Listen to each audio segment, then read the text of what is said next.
post-reading activities. Post-reading activities for vocabulary development. Check for understanding. Do they know how to use grammar syntax properly? For example, I blank the book. Do they know what verb must fill in the blank? Do they understand the meaning of words and sentences and paragraphs, the semantics and their use? The meaning, semantics, and their use?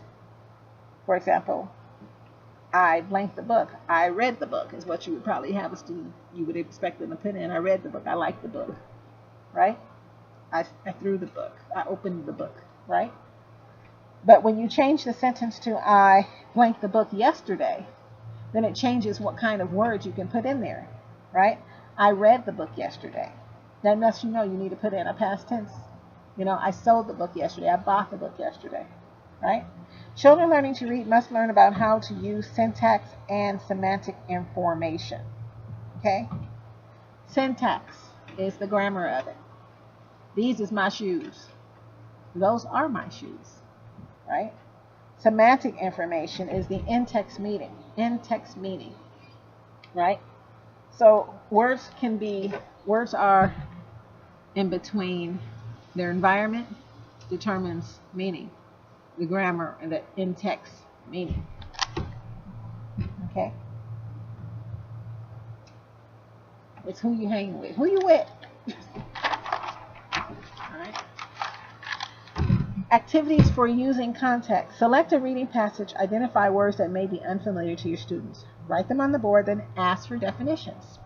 Build sentences around the words. Have the students replace the unknown word with other possibilities. Give the definition or have the student look them up. This activity will help the reading make sense to the student, right? Habitudinous is a word. Habitudinous. You could tell that the audience found the speaker's voice to be habitudinous because they all fell asleep. Habitudinous. So what do you sound like that means?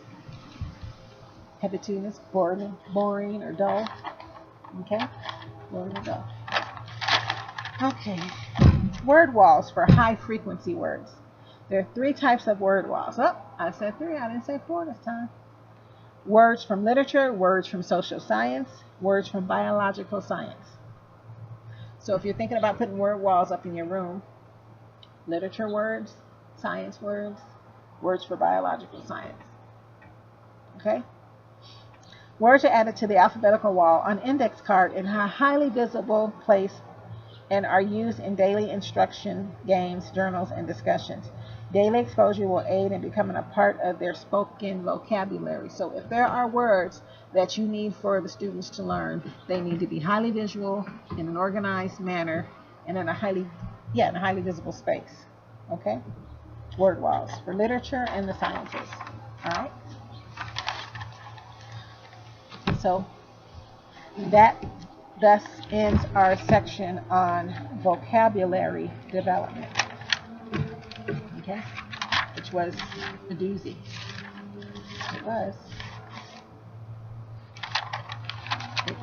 a doozy.